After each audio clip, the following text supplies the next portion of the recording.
Here with Michigan State head coach, Mel Tucker. Coach, how you doing? I'm doing great, man. Just living the dream. How are you? I'm getting there, Coach. I'm getting there. How does it feel for you to be able to participate in Big Ten Media Days as much as you want to participate in Big Ten Media Days? It's been a lot of fun. I've been looking forward to this. It's a dream come true for me to be here as a head coach at Michigan State University, a Big Ten, Media Day. I mean, it's huge, and I really appreciate the opportunity. So what did you learn about yourself in 2020, specifically to you? Yeah, I learned that you have to be resilient. You have to be resilient, and you can talk about being a servant leader. When you go through a time like COVID, a COVID season, it's all about serving. It's all about taking care of your people. The health, the safety of your players, but not just the players, but your staff. You got guys that have families, wives and kids at home. We're out there coaching guys. Guys are playing, no vaccine, wearing a mask, all day, every day, testing 6 days a week. And at the end of the day, you got to care about people. You have to make decisions like what is in the best interest of this individual. I see you as a person, as an individual, not just a coach, not just a player. And so being a servant leader, to me is very important, and I had an opportunity to really exhibit that, for an entire season, and it's something that I'm proud of. I'm proud of our entire staff because we really served each other. What were you most proud of with your kids in 2020, Coach? I was really proud of their resiliency. Okay. It was a tough season.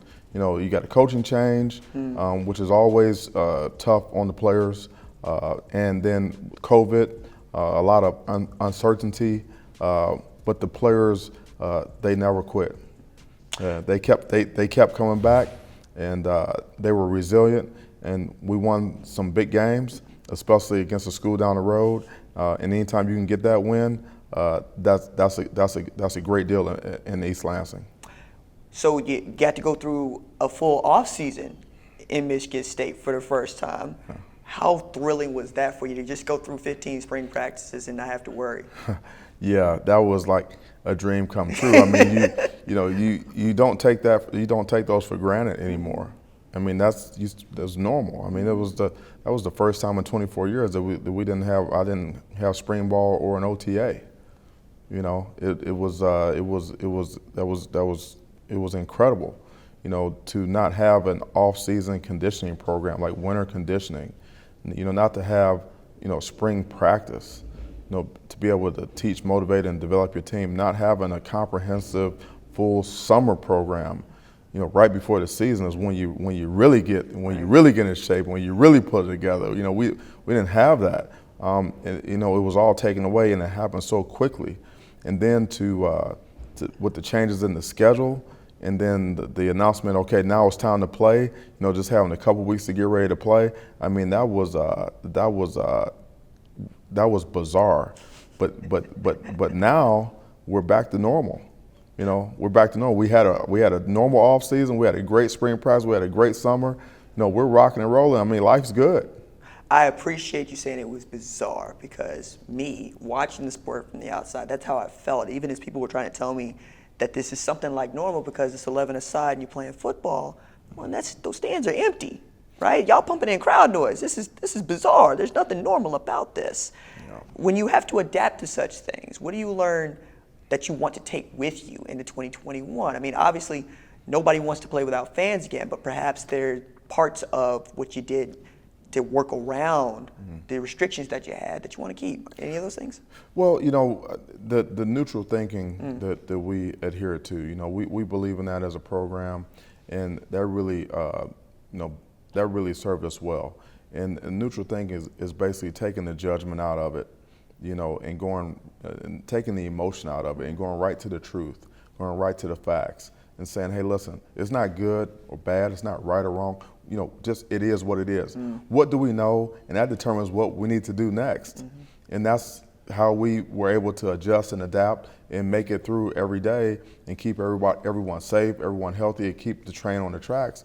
And that's something that we're going to carry forward with us and that's a part of our program. That's part of our culture. We're gonna be neutral in our thinking, and we're gonna do what we need to do, and it takes what it takes. Coach, I want to pivot to what I think are some fun questions. So Yeah, please, cool. by all means, have fun with them. The first one is, can you say 3 nice things about your rival? No, I can't do that. Okay. Who was your favorite college football player growing up?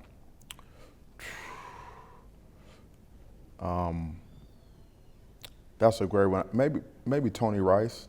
Really? Yeah, because I was an option quarterback in high school. Okay. Yeah, I was a wishbone quarterback in high school. Wow. Yeah. Tony Rice, that's a pull. If you could add a fictional or movie football player to your roster, who would you take? A fictional or a movie football player to my roster. I remember watching a movie. I think it might have been, was it Wildcats? Yeah. They were like in the penitentiary, and there was a guy who was like, you remember the Iron Jaws guy? He Yeah. was sticking his arm on his clotheslining cast? Yeah. Yeah, that's what I'm talking about. Give me that guy. He went to Wildcats, Paul. Yeah. He went to Wesley Snipes. What? No, I'm with that. Give me those dudes, man. Okay. All right. No, I'm with that. I like that, Coach. What was the last job you had before getting into coaching? The last job I had before getting into coaching, I was selling food door to door on the east side of Cleveland. Steaks, chicken, seafood, and pork. At the truck? Yep, direct sales. Wow. Yes, sir. Were you good at it? Yes, I was. Okay. All right. I had the audacity to put together what I thought of as the best all-time Big Ten offense and defense. Who did I leave off? So you got Justin Fields, Rodgers, Paul, you got David Boston on there. See? Jonathan Taylor. I'm glad you appreciate David You got Jonathan Taylor, Jake Long, Desmond Howard, Joe Thomas. You miss Robert Smith. Okay. He'll be happy to hear that. Yeah, Rob. He's a Cleveland guy, Euclid guy. Man, you got Zeke on there. I mean, and you got defense behind. Yeah, defense.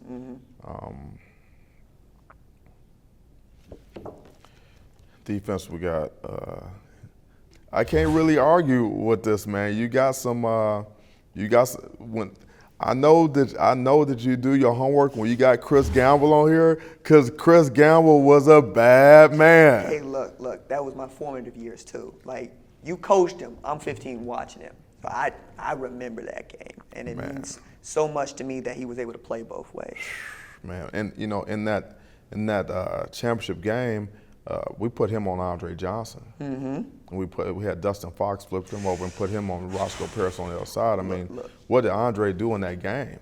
We need to talk more about you putting Dustin Fox over there in the first place, but I don't think we have time. Michigan State coach Mel Tucker, thank you so much, sir. Yeah, thank you. I appreciate it.